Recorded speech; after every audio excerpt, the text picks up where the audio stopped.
No problem.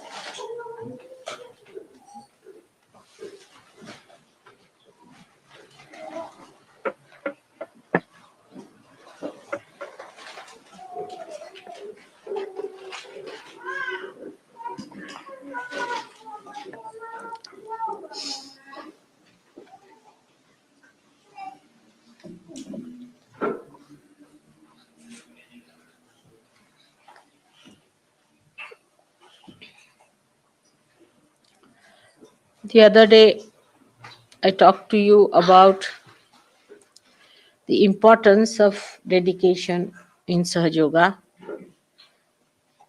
and the devotion that one should have. Actually, when we are close to the mountain, we can't see much of it. And that's why we don't realize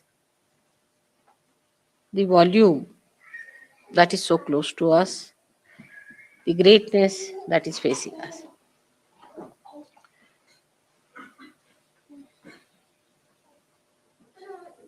This is one of the illusions that works out for people who do not realize it mentally, what they are in for.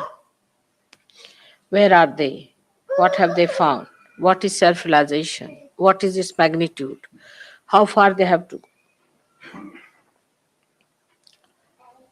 Why are they chosen? What is their purpose of life? How far they have come up? How far they can understand? All these things are beyond the grasp, and one gets stunned. One doesn't know what has happened to him when he got realization actually. That's why to understand this, hello, is only possible if you can understand how to dedicate, how to devote yourself. If you want to analyze anything on the basis of your rationality, you are too stunned. It's beyond you. It's fantastic. It is too much. It's really beyond. Now think of it, you have got realization. Can you believe it? That you can in your lifetime. If somebody had told you this, you would never have believed it. That how can you get your realization in this earth?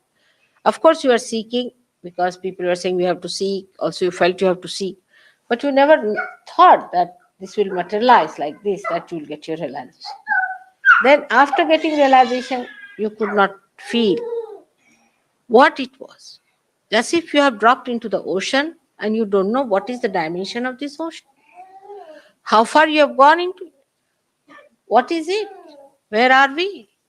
What is our purpose? To add up to all the mess, we become thoughtless. So you cannot even find out as to rationally what it is. So the immensity of this experience, the glory of your mother's coming, or the precious gift of your self realization, nothing can be realized through your understanding. Try to think. What have you got? Can you measure it with your understanding? Can you understand what has happened? No, you cannot. Because rationality cannot give you the dimensions into which you have fallen. The rationality is actually broken up. There is no rationality left now anymore to even communicate as to what you have been seeking and where have you landed. So the only method you have got now, or only way is left to you for a drop which has become an ocean, is to dissolve more in the ocean so that you feel the ocean at least,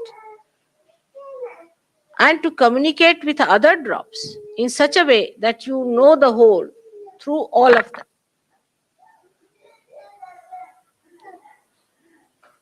So first is a complete devotion. It's very important. In this incarnation only, it is so very important because you have got realization. If you did not have realization, all right, murmuring souls, all right, half baked people, all right, little bit misbehaving, all right. This can be forgiven, that can be forgiven. Everything is forgiven to look at it. Everybody thinks that mother is forgiving us. That's not the point. I am forgiving because of my own nature. But you do not take it for granted. You are harming yourself by accepting that forgiveness. If you all the time think, oh, mother, you are so forgiving, please forgive me, you are already forgiven as it is. Once you call me mother, you are forgiven. But what's the advantage? Don't have any advantage of it. You are a loser. At this point, at least rationally, if you understand, then you will understand what is a devotion. So, in devotion of Sahaja, one has to realize that the things that are in Sahaja, that you have seen in Sahaja, are beyond your mind. First thing. Definitely, they are beyond human conception. So, at human level, you do not discuss them and you do not talk about them. But on the collective level, you can talk. And when you come to the collective level, then you have to understand that relationship with me is more established, better established, if you establish your relationships with others in a very collective and homogeneous way. As I told you, the drop becomes the ocean, and the drop has to become the ocean by dissolving all its dropness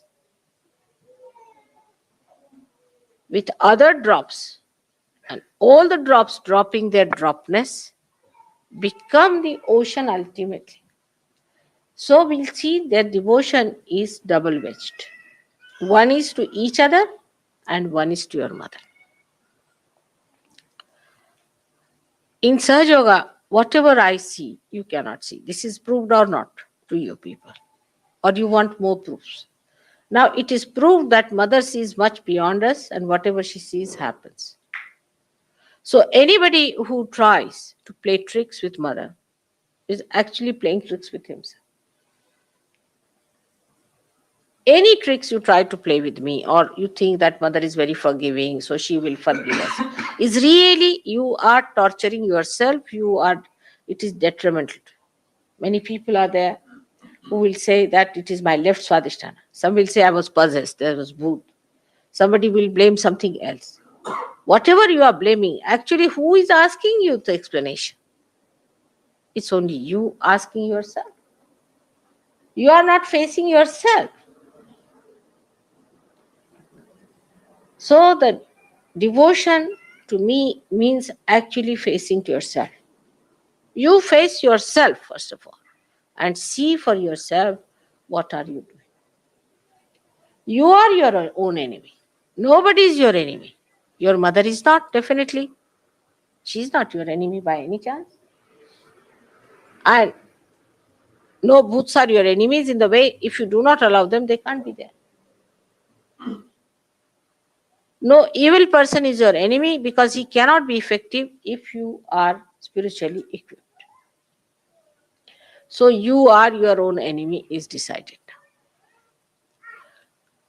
The only way to get rid of that enemy of yours, you have to dedicate. Supposing you say that I have faith in mother or in God. So you are holding on to something, isn't it? And you are discarding something. But this hold has to be very strong.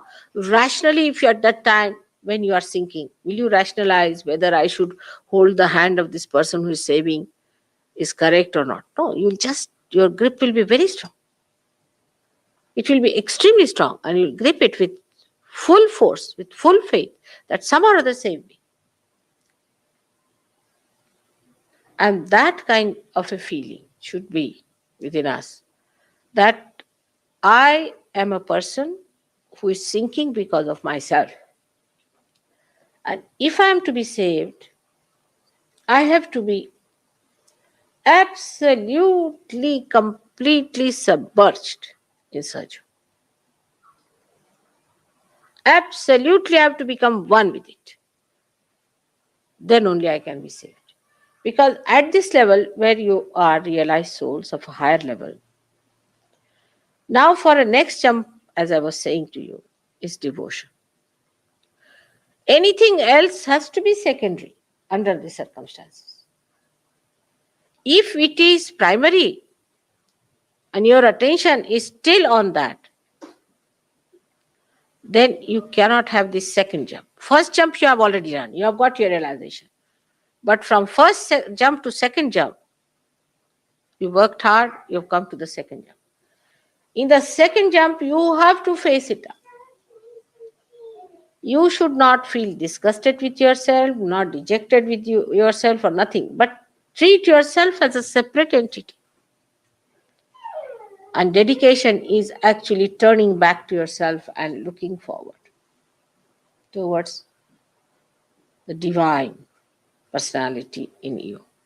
Once there is divine personality in you, there's no problem of devotion. You'll just become one with it. You start enjoying it. But this rationality is the worst thing that plays tricks with you, which deviates you from understanding that whatever life you have led so far has been on a very material, gross life. You came out of it, you have grown out of it, you have come up. Now, to blossom, to become fragrant, you have to give up rationality. That's a binding. Try to avoid rationality. Try to avoid arguments. Try to avoid giving reasons. And even now, I find sometimes Sahaj Yogis give an explanation of psychology. She might be insecure mother. This is typically somewhere read in the book because of insecurity, somebody does that. Actually, now we have seen in Sahaja Yoga that most of the so called insecure are the most aggressive people. They play tricks with others, spoil their lives, and enjoy it. They are the greatest sadists ever born. We have seen these people. She's insecure, and that's how they play tricks with themselves. Now, once you understand that you are not to play tricks with yourself, why do you want to play tricks with yourself? You have to be yourself, that's all. We should not be our own enemies, are we? So once you start facing yourself, you will like yourself. You won't feel disgusted because that what yourself I'm talking about is glorious, is beautiful, is without any kalank on that, is absolutely detached. But first of all, your attention has to accept it that this detachment is my life. I'm a different personality. Detachment is my nourishment.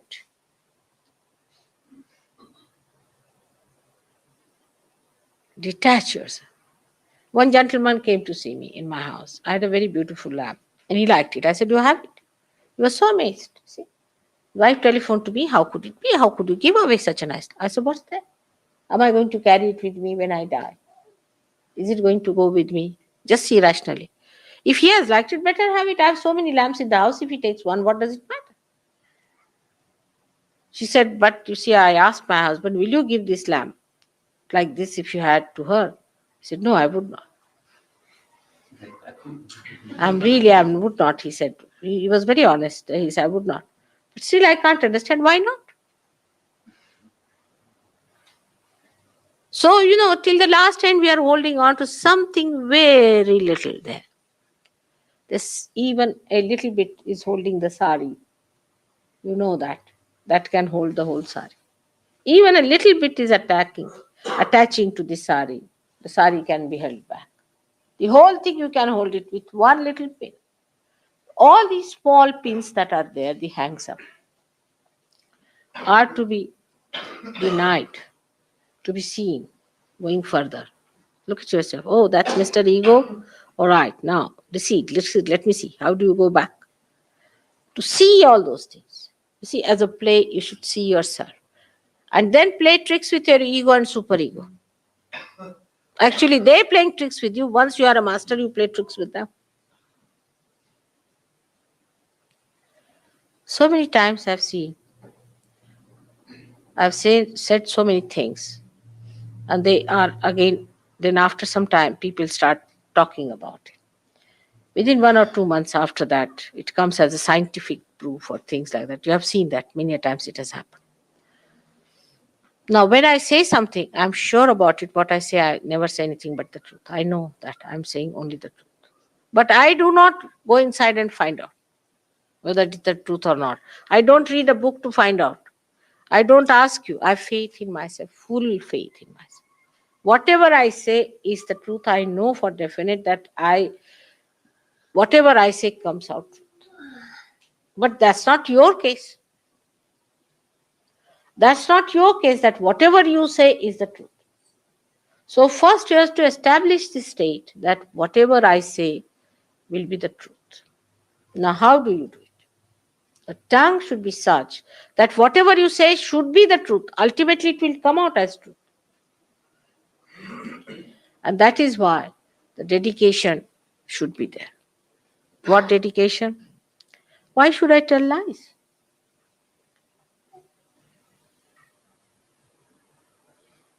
There is no need to tell lies.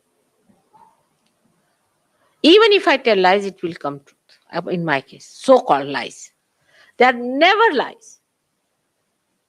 If I say to somebody, he is a bad man, apparently to your mother, he's such a fine man.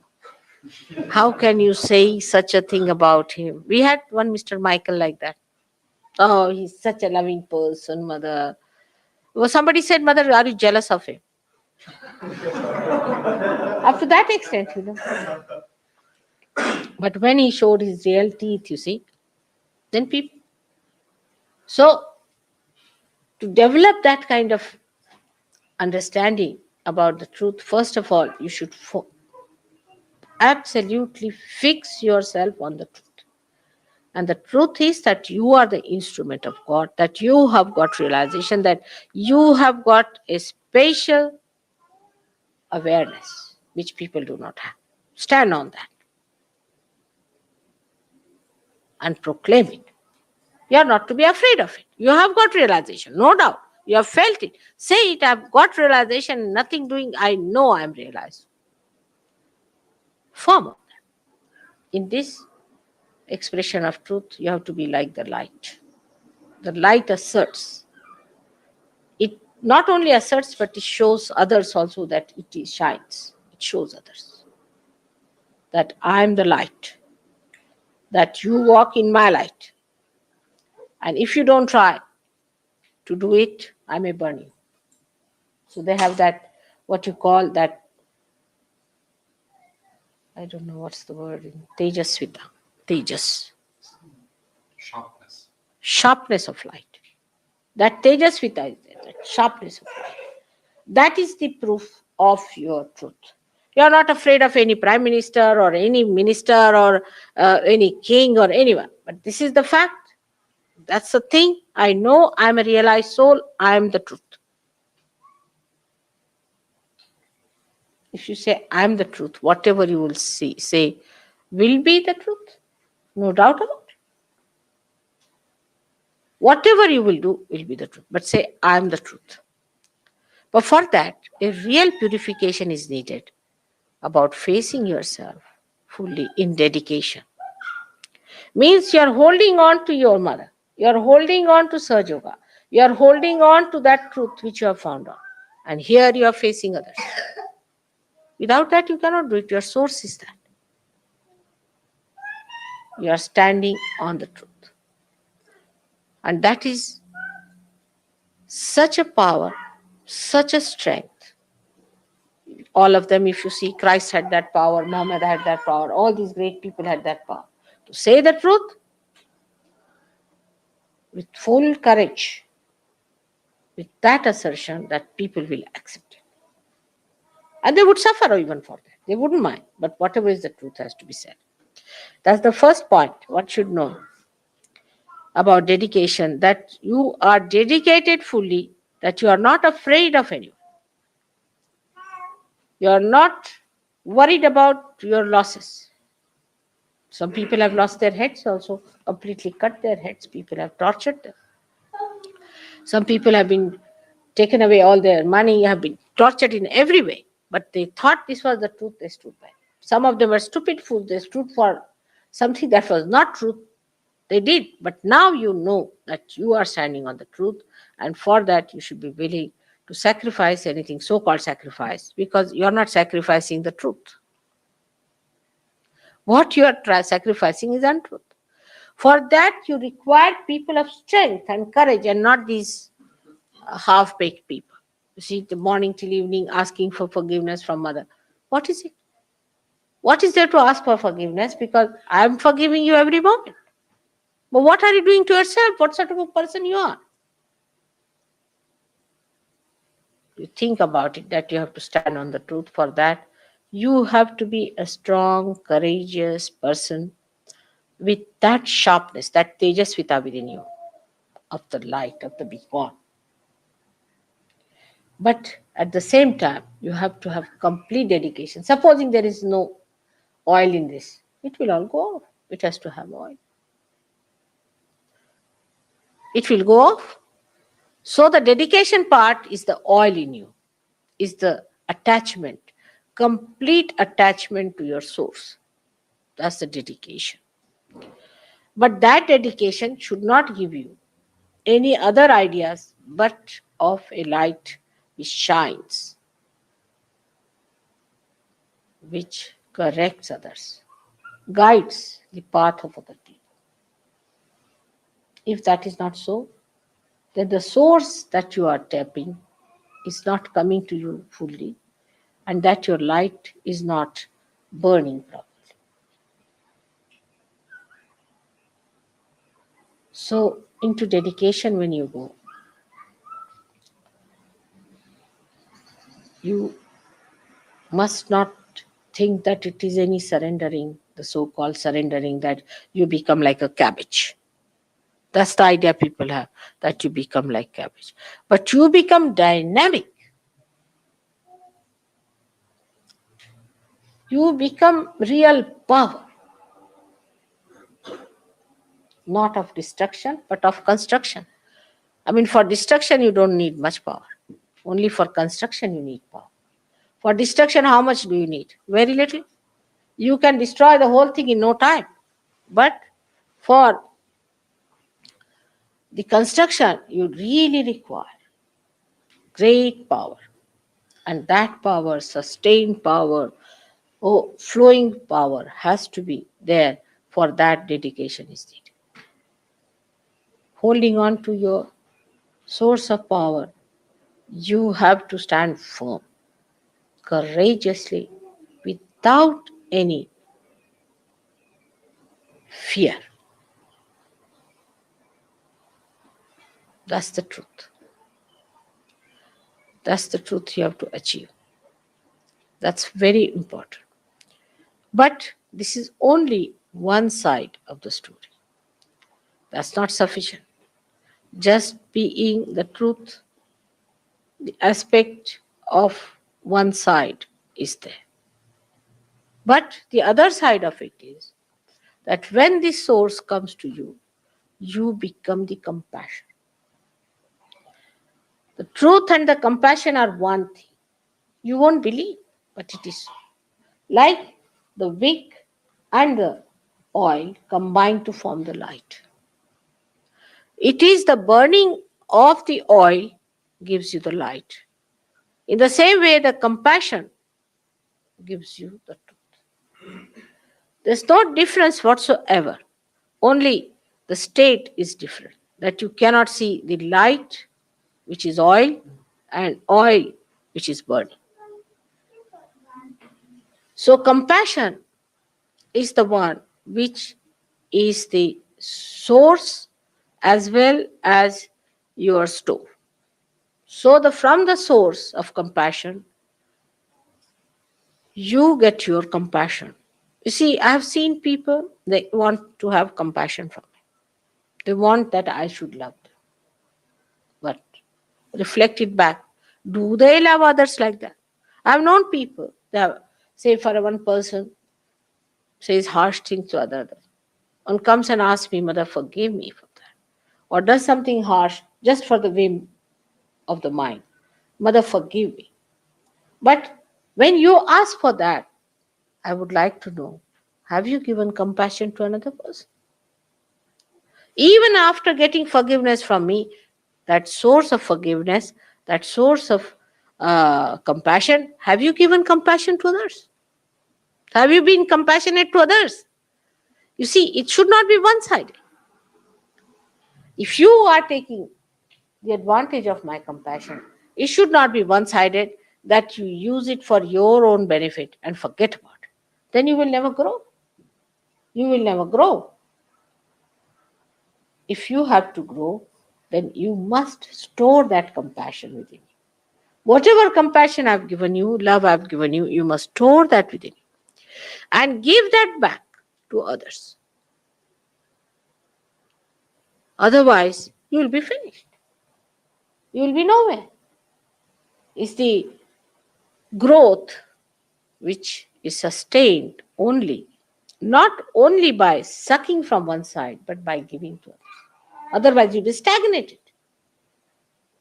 There has to be outflow. But that is a very hard thing, because people are very good at taking compassion from others. Or even if they are compassionate, they will be mostly compassionate to people who are, say, in, say, Vietnam, not in the ashram. They are more worried about Vietnam people. Oh, mother, we are worried about Vietnam people. We are collecting money for them. We are trying to send money to Vietnam. And here among ashramites, fighting. This is not compassion by any chance. Sahajogis among themselves are a different race, and they are to support each other all the time and look after them. When I find Sahajogis criticizing Sahajogis, I'm amazed. I'm really amazed. Because you are part and parcel of the same. How can you criticize one eye criticizing another person? I just can't understand. I can criticize, all right, but why should you? Why should you criticize each other? Only thing that you have to do is to love each other. Christ has said it thrice. I must have said it 108 times already. That you have to love each other. That is the only way you are expressing compassion. If I have given you any love any time, you have to have patience with others, love for others. I sometimes try to coax people, and I find that people immediately come out with some sort of a criticism of others or something like that. Now, the basic thing is that our compassion, if that is flowing, then only we can get compassion from others.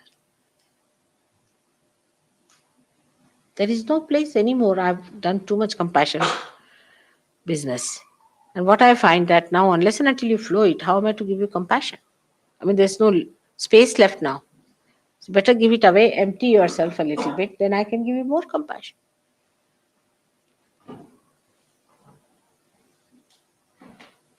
It's simple business.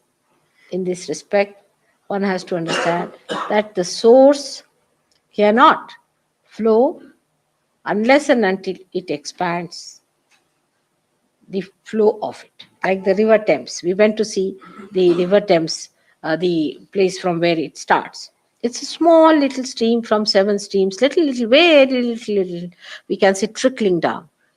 It has become a river Thames. Supposing it does not widens, that will stop at the beginning only. It cannot come out. It cannot flow. It's not because it is angry or upset or anything like that, but by the nature of its flow, only it cannot flow. What to do? So that is what it is. That one has to give compassion to others. It should not be formal compassion or affected one, but should be a natural one, very natural, spontaneous, feeling from within. It's not an expression of your ego or superego or over sentimentality, but is a kind of a understanding that he is a Sahajogi, you are a Sahajogi, you are brothers, not the way the brothers have been, but a different type of brothers who are spiritual brothers. You are spiritual people. So this compassion has to be there, and unless and until you develop that compassionate, fatherly or motherly feelings for others. I mean, I am a mother of a person who is about 108 years of age. You have to really mother others and have that feeling of compassion and love for others. You don't have to think about your own comfort. You don't have to think about your own advantages, but you have to think about the comfort of others. You have to think what you can do to make others comfortable than to see what will make you comfortable. So, this flow of compassion, when it starts, you see, the dedication is complete. Because whatever we got from you, mother, we are giving it to others. That's the dedication. So the flow of dedication is not one sided, it is double sided. You stick on to something, you get connected with something to get something out of it, and you give it to others. And ultimately, that reaches the collective being, means it reaches the source. It is in this light we have to understand. Exclusiveness, oh, we should now marry, we should have separate place, we should live separately. It's all right. You must have little privacy as a married people. I'm not saying that. But as far as compassion is concerned, as married people, you have to be much more compassionate. But you will only worry about your own children, about your own comfort, about your own husband, about your own wife. In Sahaja Yoga, there is no place for such people. It's all collective.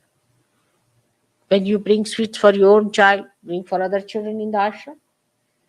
You are one family, and all the family has to move with the same waves. I had told you before that we cannot have separate food arrangements, separate this and separate that. And in the same way, we cannot have separate standards of living for different people. We all have to enjoy whatever is enjoyed by all of you. That should be so. And that should be achieved on material level. On emotional level, any marriage which is absurd, which makes everyone unhappy, is useless. But marriages are made to make everyone happy.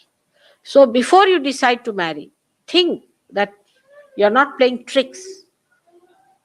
Playing tricks in Sahaja Yoga is very, very dangerous. You're not playing tricks with your marriages. You're not trying to involve somebody else thinking that mother will forgive your mother. I will forgive, but your assent is difficult. So don't try to play tricks with anything that you have been doing before, but change yourself completely, transform yourself completely. Now you change your attitude towards life. You can, because it is changed already. If you try to be the other person, you cannot be. Now you have become a flower, now you can't become suddenly the leaf. Now you are a flower and you have to live like a flower. And that's what you have to remember, that compassion is such an outflow, is such a natural thing for a Sahaja. It's not natural for anybody else. Other people who talk of compassion or this and that are not at all compassionate. They are doing it for money, they are doing it for position, they are doing for ego satisfaction. But you are having compassion because you have to have it. Jolly well. It is flowing, the compassion, because it has to flow. And you are doing compassion because of compassion. There is no other purpose behind it. Only this will give you something that is of permanent nature, of a sthayi nature. I have seen people, as I was telling in the morning, who have gone to an organization, made a beautiful organization out of it, and once they leave, the organization is finished because they do not give anything substantial to that organization. And what is to be given is a large heart of compassion. If you do not give that, once you go away from that, the rest of them are again barren. It's not grown. Like if you bring water and plant things and give water to that area, then it becomes very beautiful, and you can say it's a very lush growth. But as soon as that water source is removed, it gets again dried up. But Sahaja Yoga is different. In Sahaja Yoga, you not only grow as a plant, but also as the source of the plant. If this plant is removed from here, put somewhere, it will give water to other plants. Do you know this new dimension that you have within yourself? That once this plant is uprooted from here and taken out, it will not die, not at all. It will grow, but it will make others grow. This is another type of a growth that we have. And it's a very different position we are in. And that's what now I want, that all of you, even if you are uprooted and put into any other place, I've seen when I ask people that you better shift from here to there, they just get frightened. You better go there and do this. They get frightened. You are a plant which can not only go and prosper in any place, but you will give the necessary nourishment to other plants. That's what you are. So do not stick on to one place. If you stick on, then think there must be something wrong with the place. Like a glue, if you are sticking to one place, it's very dangerous. And be sure that you must turn away from such a place which glues you. That doesn't mean that as people are here, they never stay in the house all the time running out. It doesn't mean. Again, I have to strike that point, because otherwise the people are here are all the time running away from their houses. That's not the point. The point is that you should not be glued to anything and not afraid of leaving any place, because now you are Sahajogis. You have joined the ocean, and ocean can take you anywhere. So just prepare yourself to move into any place, because you have to take this compassion everywhere, and to prosper the kingdom of God, you have to serve Him. And this service only possible if you know that you are here for a very great universal task, not only for England, for India, or for uh, America, but you are here for a global task, which is the epitome of our evolution. This is the highest thing we have to do for our creation and for our Creator. And you are chosen for that. So don't divert your attention to anything that is not fulfilling your own manifestation. Discard all that. Don't waste your energy. And your manifestation is your compassion, your love. But still, it should not remain rational. Whatever I have said to you is just to put you into a condition where you start sucking the vibrations as well as giving the vibrations. It is an action which is a happening that should take place within you. It's not rationality, it's not thinking about it. Only by saying these things, I really stun your thinking. You should allow this to happen to you just with the vibratory awareness. You should judge yourself. Am I the one who is giving vibrations to others? Am I the one who has stored these vibrations, or am I getting ruined? All this will give you a great meaning and an employment, as I said, employed by God. If you have any questions, ask me.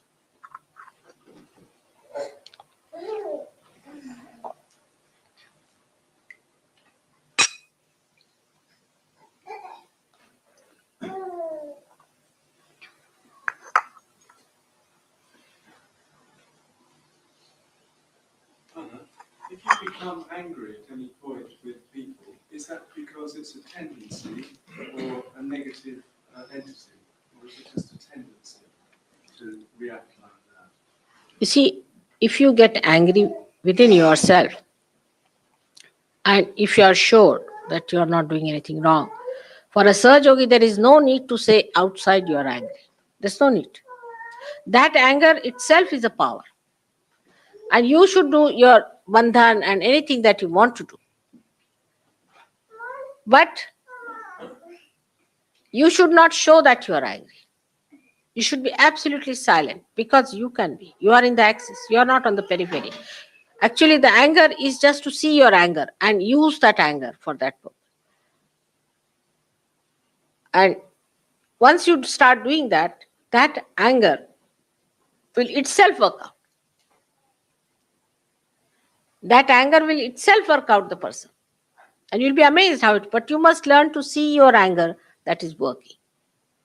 All these things are important. You have seen that sometimes only shouting at the bhoots, they go away. And many mad people have been cured like that. But you don't do all that. That's for me. You must be always decent with decorum and all that. But if the anger is because of your nature or a tendency or out of control, then it's a bad thing. If it is an out of control, then it's a bad thing. If you get into a temper because it is out of control, then it's a bad thing. I can get very angry, but I'm completely under control. I know why I'm angry, where the bhoot is, how he's running away, I can see it. But you can't see the bhoot, you can't see anything. So there is no need for you to get angry, show temper. But if you have an anger, say for example, which makes you uncontrollable, then there is a mantra for that. Shanti. Ya Devi Sarvabhuteshu Shanti Rupena Samsthita. You must ask for that bliss, for that peace. This is a mantra for you. For controlling your temper, you have to tell yourself, Ya Devi Sarvabhuteshu Shanti Rupena Samsthita. So Shanti is the point, the axis point is that. From where you witness everything, you are in Shanti. You are in complete, you are not in a turmoil, even if you are angry. You are not in a turmoil. Whatever is angry is the power, and the power is taking charge. But unless and until that is achieved, what you have to do is to put yourself in a position that you are peaceful. So I think that's a very good mantra, is to say, Ya Devi Sarvabhuteshu Shanti Rupena Samsthita. Can you say that? Ya Devi Sarvabhuteshu Shanti Rupena Samsthita. Namaste, Namaste, Namaste. So the Shanti is your fort. But peacefulness never means cowardice. Never call cowardice as peace. A person who is peaceful is never coward because nothing can transgress it. Nothing can overpower it. It is never, never possible that cowardice and peace can go together. But your power is inside, not outside. So you don't show your power of your anger outside. But just a little anger with anybody, you will see it will work out.